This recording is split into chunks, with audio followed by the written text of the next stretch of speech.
முத்தமிழ் முருகனுக்கு அரகரோகரா. இன்னைக்கு இந்த காணொலி பதிவுள்ள நம்ம என்ன பார்க்க போறோம்னா, சுக்கிர பகவானினுடைய அதிர்வலைகளோடு இணைந்து மகாலட்சுமி தாயாரினுடைய அதிர்வலைகளையும் நாம் எளிதாக பெற்றுக்கொள்ளக்கூடிய ஒரு ரகசிய குளியல் முறை சார்ந்த தகவல்களை தெரிந்து கொள்வோம். அன்பார்ந்த அடியார்களே, இந்த ரகசிய குளியல் முறைகளை வளர்ப்பிறையில் வரக்கூடிய வெள்ளிக்கிழமையில் கூடிய சுக்கிர ஓரையில் செய்ய வேண்டும் என்று சொல்லப்பட்டு வருகின்றது. அடுத்ததாக இந்த குளியலுக்காக பயன்படுத்த வேண்டிய வஸ்துக்கள் என்னென்ன என்பதை தெரிந்து கொள்வோம். ஆக ஒரு புதிய வெள்ளி நாணயத்தை சுத்தி செய்து அந்த வெள்ளி நாணயத்துடன் தாமரை மலர், மல்லிகை மலர், குங்குமப்பூ, பட்டை, லவங்கம், ஏலக்காய், அடுத்ததாக நல்ல நறுமணம் ஊட்டக்கூடிய அத்தர், ஜவ்வாது, புனுகு இவைகள் அத்தனையும் ஏதேனும் ஒரு புதிய மண்கலயத்தில் இட்டு அதனுடன் நாம் குளிப்பதற்குரிய சுத்தமான தண்ணீரும் சேர்ந்து கலந்து நமது பூசை அறையில் ஒரு நாள் முழுவதும் வைக்க வேண்டும் என்று சொல்லப்பட்டு வருகின்றது. அடியார்களின் கவனத்திற்கு ஆக இவைகளை வியாழக்கிழமையில் தயார் செய்து வளர்ப்பிறையில் வரக்கூடிய வெள்ளிக்கிழமையில் கூடிய சுக்கிர ஓரையில் குளித்து வருவது நல்லதொரு பலனை பெற்று தரும் என்று சொல்லப்பட்டு வருகின்றது.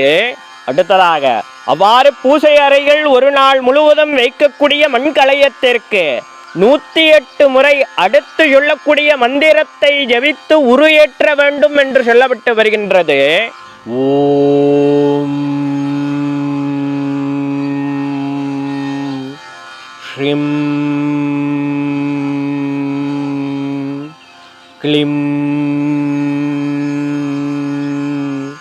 மகாலட்சுமி அன்னையே எல்லா வளமும் எல்லா நலமும் தந்தருள்வாயாக.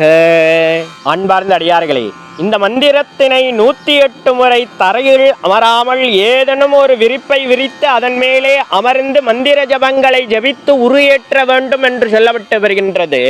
ஆக அவ்வாறு உருயேற்றப்பட்ட கலசத்தில் இருக்கக்கூடிய தண்ணீரை மறுநாள் குளித்து வருவதே இந்த ரகசிய வழிமுறை என்று சொல்லிக்கிட்டு மேலும் ஒரு இனிய பதிவுகளை வந்து சந்திக்கின்றேன். இதுபோல ஆன்மீக சார்ந்த ஏதேனும் சந்தேகங்கள் இருந்தாலும் கூட தயங்காமல் கமெண்ட் பாக்ஸில் தெரிவிங்க.